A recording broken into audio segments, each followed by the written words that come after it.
Hey everyone, I'm Dillon Robertson, the 4-H agent in Lunenburg County, Virginia, and today we're going to talk about things you might use to survive in a survival situation that you might eat that you possibly wouldn't eat before. Some people might, in other countries it actually can be considered a delicacy, but what we're going to talk about is insects.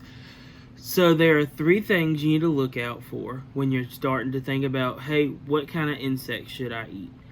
And towards the end of this, one of your activities is going to be actually going outside and looking in your yard and finding what insects you actually might eat that you'll see, and kind of what warning signs to look out for. So one of these warning signs you need to look out for, first off, is color.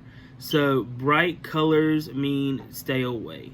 So if a bug has a bright color, bright orange, bright green, that means that they possibly can be poisonous or harmful to you. Or it could be a disguise, meaning that it's kind of like a camouflage for their predators.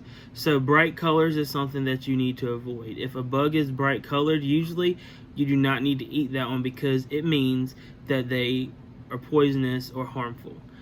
The next is smell. So if a bug has a smell, it could be a sweet smell, it could be a stinky smell, anything like that. If a bug has a smell, you need to also stay away. That is another sign for predators that to not eat me because they smell that smell and they know it's not something they want to eat and it can be harmful to them. The third would be a stinger. So some of the bugs we'll talk about today do have stingers. Yes, you can eat them, but you will have to remove the stingers. If you do not remove the stingers, they'll be harmful to you and can cause you harm. One more last thing before we move into some of the insects is what you need to do to prepare these insects. From personal experience, you need to make sure you cook these bugs some way in some form. If not, these bugs can have bacteria, fungi, or anything like that on them or in their bodies that could harm you and cause you to get sick or different things like that. So if in a survival situation, just boiling a pot of water over a fire and putting the insects in there and cooking them that way will be a good way to survive. And make sure your insects are safe to eat because it will kill all that bacteria. So just be careful, and when you do your scavenger hunt, do not go outside and just eat bugs. This is meant more for you to understand how it works and if you were in that situation. We're not saying go do this, we're saying if you were in this situation, in a survival situation, what bugs would you might eat. So now we're going to talk about some of the different bugs and what you need to look out for and what kind of bugs you can eat.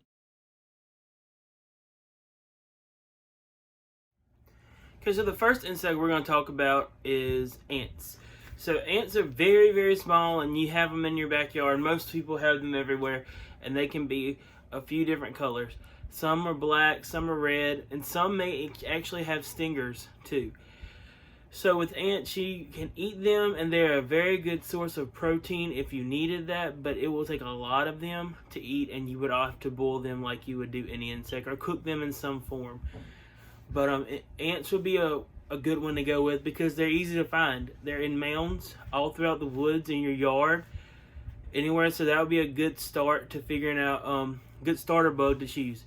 So with that, also, if that ant does have a stinger, and if it was a fire ant or something of that extent, be very careful and make sure you remove the stinger.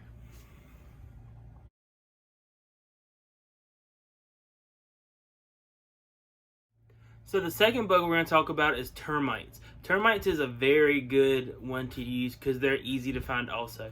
Most likely any kind of tree that has turned over or fell over and has started decomposing, you can actually pull the bark off and pull a lot of termites out. They like wood, so you can find them in a lot of trees also.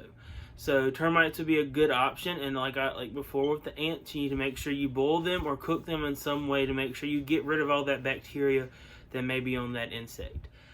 A fun fact about termites is when you do eat them, they do have a taste like mint. You have like a pop of mint taste. So it was the first time I tried termites, it was very different, but very cool at the same time that they tasted like mint. Also, like with ants, they're very small, so you may have to find a lot of them, but they are a very good source to use.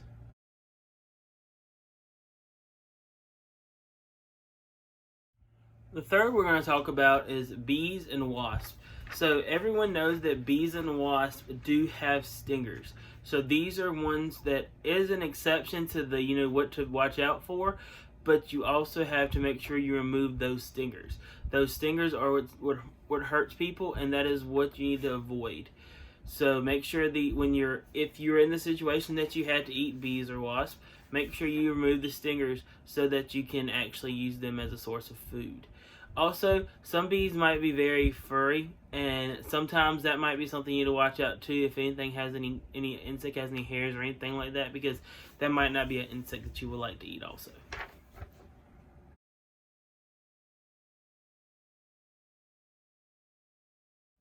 The next one we're going to talk about is one that is very common around this area too, and that is stink bugs. Stink bugs is an exception to the rule of smell. Now, if you touch the stink bug, you get that very stinky smell to your hand.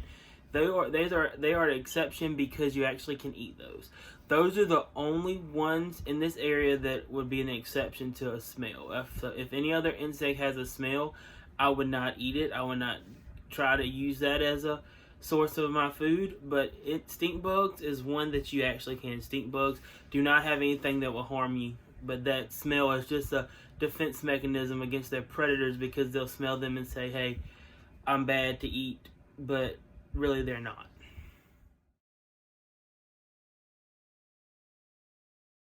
The next one is actually one of my favorite insects to talk about, and one that I actually will cook if I do this class in person. So crickets and grasshoppers.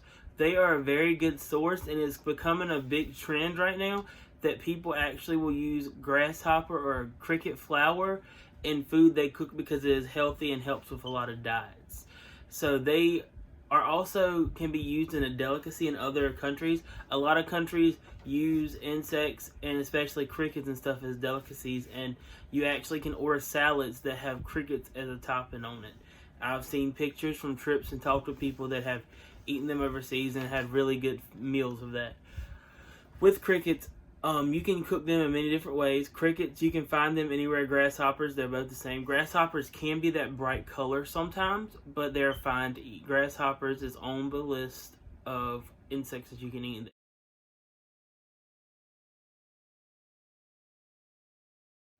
Okay, so this next insect is one that people really don't like to think about eating, and when they think about it, they think of a dirty place or something very nasty. But roaches are actually on the list of things that you can actually eat if you had to. Now, I would not be the first to eat a roach, and that would not be my first option. But if it came down to it and you really had to choose an insect, if you had nothing else to eat and that was the one thing around, roaches can be eaten. Just like all the other insects, you need to boil them or fry them or some way to get that bacteria and all the things that may harm you out of them, but they are an option.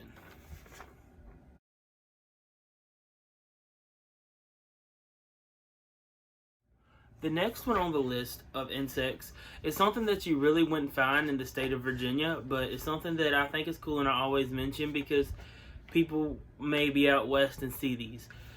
Is a scorpion. Scorpions are one of the insects that you actually can eat. So with that, you can, as long as you remove the stinger and make sure they're put into some kind of thing to cook them, boiling, fried, to get that bacteria and stuff out, they will be perfectly fine to eat.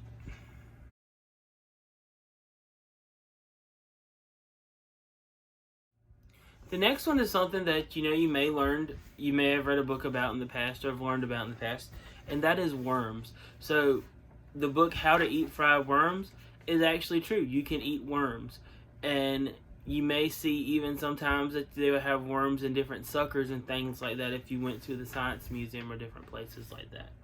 With that also, they're easy to find. You'll find them in the dirt or the soil. You can easily dig up some worms, and like all the rest of the insects, as long as they're properly cooked by boiling or anything like that to get all those bacteria out, they'll be perfectly fine to eat.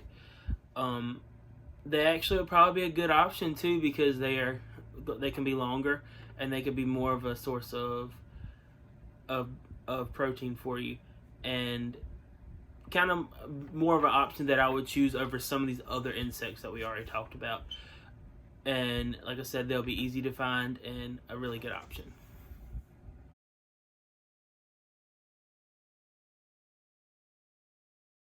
So this next one will make you feel like you're Timon and Pumbaa in The Lion King.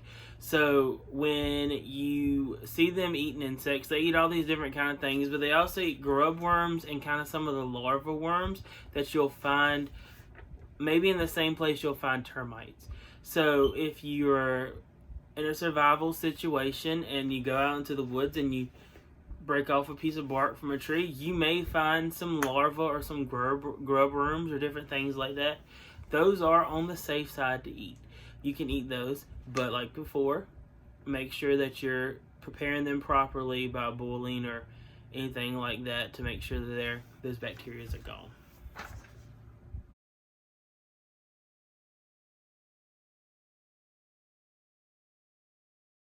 So this next one may be an exception to the color part, the bright color sometimes.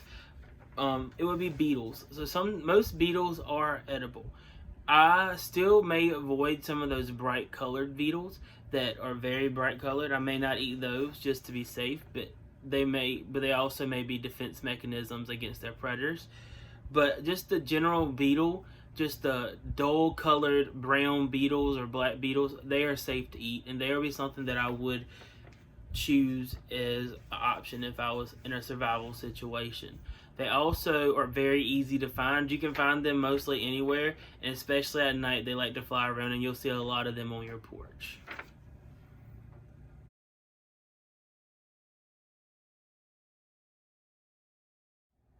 So before we end this video, I want to talk about some of the insects that we might want to stay away from. So some of those would be spiders, butterflies, possibly moths, and even some of those millipedes or centipedes. Those, especially with the spiders and centipedes and millipedes, they may have some kind of toxin or something in them that may cause harm to you and may hurt you and make you sick. So those are some of the insects I would stay away from. Also with the butterflies and moths, they have those bright colors, and that falls into the category of the bright colors that I would stay away from, because first off, they don't have a good taste, and they're meant not to have a good taste for their predators. So that is something that I would definitely stay away from.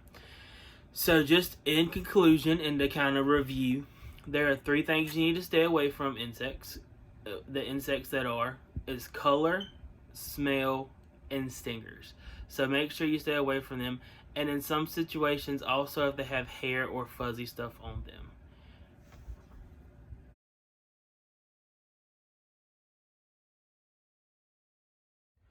So now that we've talked about what kind of insects you could eat and what kind of insects you shouldn't eat or should stay away from, the next part is something that I want you to do. I would like for you to go outside into your yard and see what kind of insects you have out there.